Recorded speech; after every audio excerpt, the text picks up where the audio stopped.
Hello दोस्तों, short hand speed classes में आपका स्वागत है। मुझे आशा है कि मेरे द्वारा दी जा रही 90 शब्द प्रति मिनट गति से डिक्टेशन लिख रहे होंगे। जो आशुलिपिक का पद किसी भी विभाग का हो, चाहे Allahabad high court, Bihar high court, Rajasthan high court, Uttarakhand high court आदि, UP triple SC, UK triple SC, Bihar SSC आदि सभी विभागों के लिए आप डिक्टेशन लिख सकते हैं। धन्यवाद। Ready start.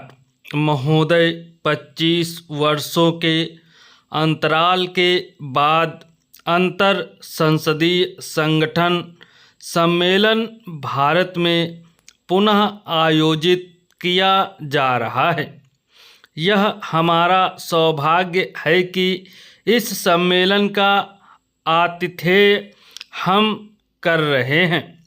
वर्षों से यह संगठन अंतर्राष्ट्रीय सहयोग का एक मंच रहा है। संसदीय व्यवस्था के प्रति भारत कृत संकल्प है। हम प्रजातांत्रिक राजनीतिक प्रक्रिया की प्रभावोत्पादकता में दृढ़ विश्वास रखते हैं। अंतर्राष्ट्रीय संबंधों के संदर्भ में शांति और सद्भाव में सैद्धांतिक रूप से हमारी आस्था है।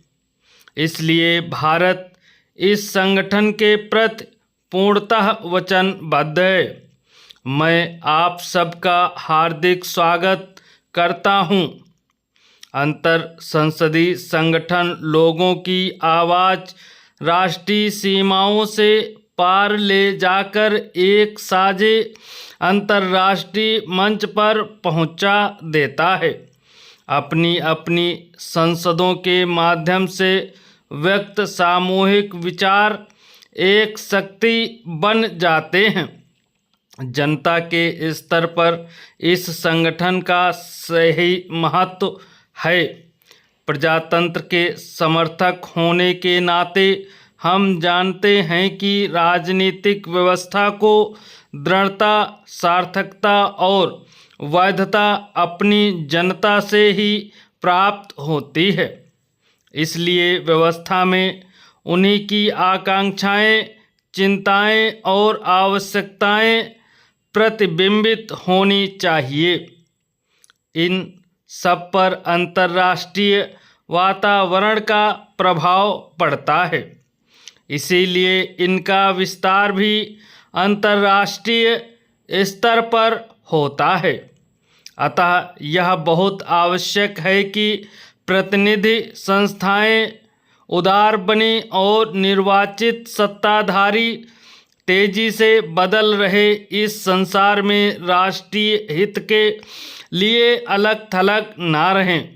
जब 116 देशों की प्रतिनिधि संस्थाएं मिलकर एक अंतर्राष्ट्रीय संगठन बनाती हैं तो स्पष्ट है कि इस तरह के संगठन की भूमिका बहुत महत्वपूर्ण बन जाती है।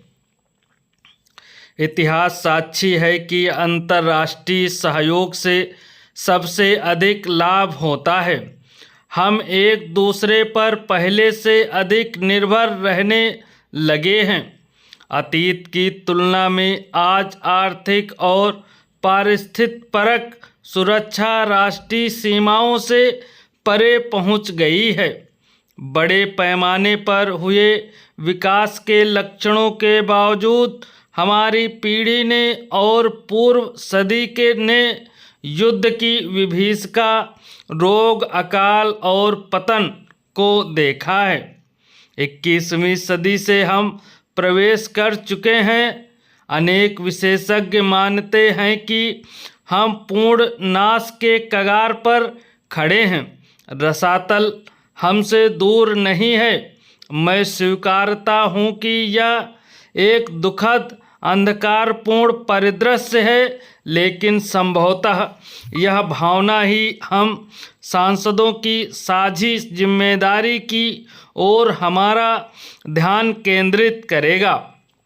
इस संगठन के 116 देश सदस्य हैं। वस्तुतः सब देशों की राजनीतिक व्यवस्था एक समान नहीं है, लेकिन प्रजातांत्रिक प्रणाली के सिद्धांतों पर कोई प्रश्न चिन्ह नहीं लगाया जा सकता है। इसी तरह विभिन्न देशों की अपनी अलग अलग समस्याएं हैं। हमारी राष्ट्रीय उपलब्धियों में प्रायः उत्साहित करने वाली असफलताओं के साथ साथ जोरदार समस्याएं, दुर्गम संकट और अल्पकालिक विफलताएं भी उपस्थित रहती हैं। एक शांतमय संसार की खोज हम सबकी साक्षी चिंता है, इससे कोई इनकार नहीं करेगा। समकालीन इतिहास में सब नायक हैं। हम अपने जीवन काल में अपने कर्मों द्वारा भविष्य की रचना कर रहे हैं।